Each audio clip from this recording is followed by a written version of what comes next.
Mia and her husband Ethan moved to a peaceful village 2 years ago. They wanted a simpler life, closer to nature. The fresh air, nearby river, and surrounding forest made it the perfect place to start a family.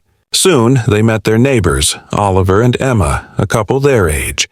They quickly became friends, enjoying picnics and exploring the forest together. Life felt perfect. Oliver's job required him to travel for weeks. During his absence, Emma often felt lonely.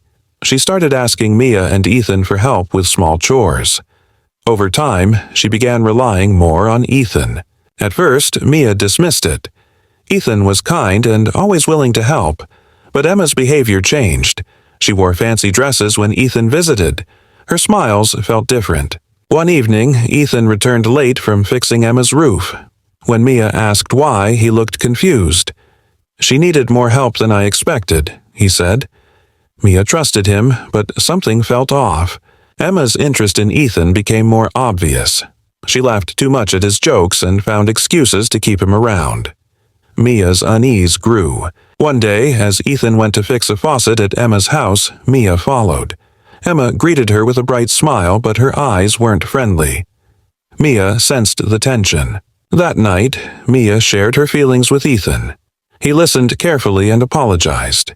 He promised to set boundaries and reduce his visits. Ethan kept his word. Emma, however, wasn't pleased. One afternoon, she brought a cake to their house.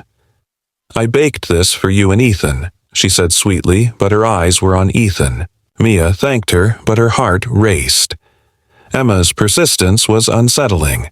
That night, Ethan reassured Mia again, but she couldn't shake her unease. A week later, at the village market, Emma approached Mia.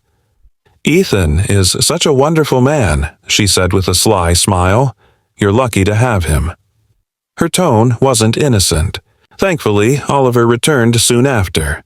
With her husband back, Emma's attention shifted and the tension eased. Ethan and Mia grew closer, communicating more openly and spending quality time together. Months later, Oliver got a job in the city. Emma moved away with him. As the moving truck left, Mia felt an enormous weight lift off her shoulders. Ethan and Mia continued their peaceful life, planning for the family they always dreamed of. One evening, as they watched the sunset, Mia said, "I'm sorry if I ever doubted you." Ethan held her hand and smiled. "You have nothing to apologize for. I love you, Mia, and I always will." Mia realized trust and open communication are the foundation of a strong relationship. No matter what challenges come, she knew they would face them together.